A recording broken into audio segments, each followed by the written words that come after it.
In a hollow basin on the side of Catstone Hill at Strelley, and we're on the northeastern slope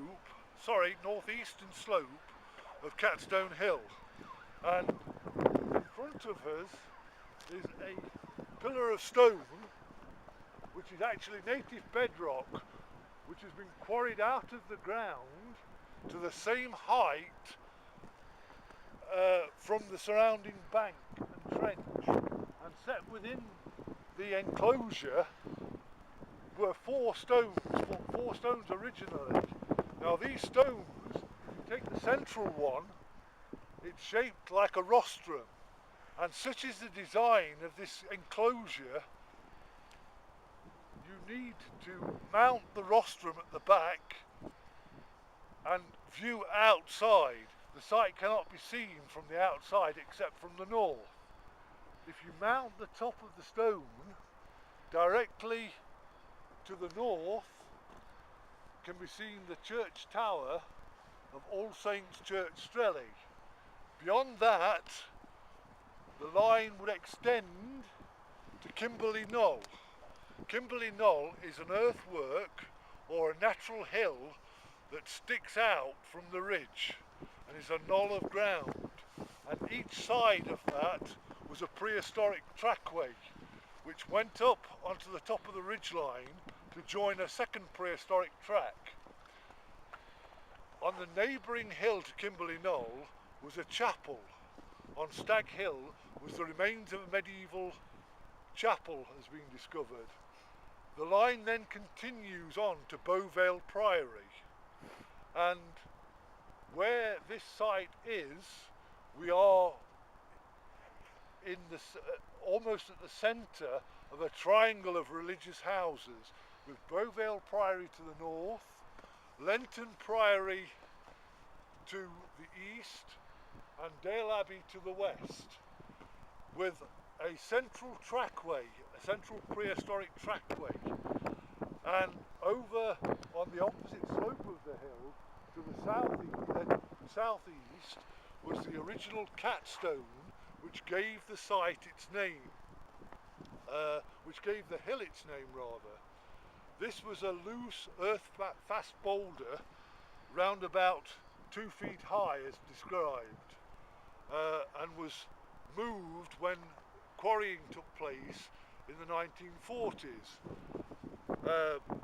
I believe that this site is prehistoric because, using the stones set within it, there are sight lines to Sunrise Hill at Bestwood.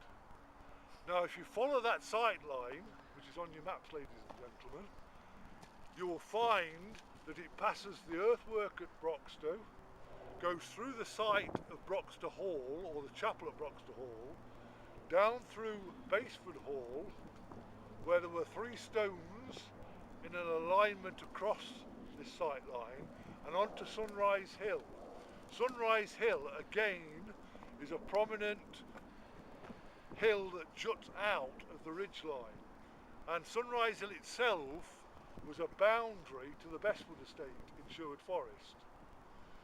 Now, viewed at a point along this sight line from where Broxtowe Hall used to stand, where the chapel of Broxtowe Hall, you would catch the first glimpse or the first glance of the rising sun on May Day in the year 1700 to 1800 BC, or rather 1800 to 1700 BC. Further along we have 3 stones. Using those stones in turn over a 3-year period, returning back to the original stone we started at, making 4 years, you could view the same sunrise with the sun full up. May Day, 1800, 1700 BC, but allowing for the shift in the calendar year for the leap year.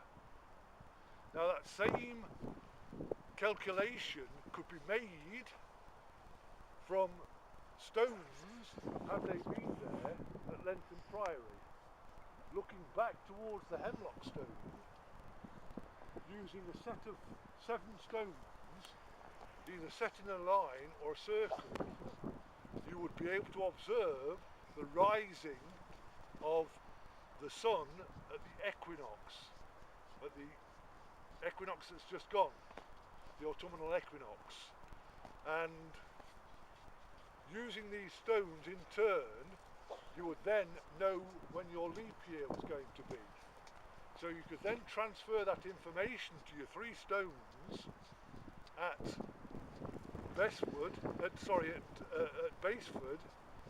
which would give you then the day for observance of the 3 stones at Baseford, over the Baseford side.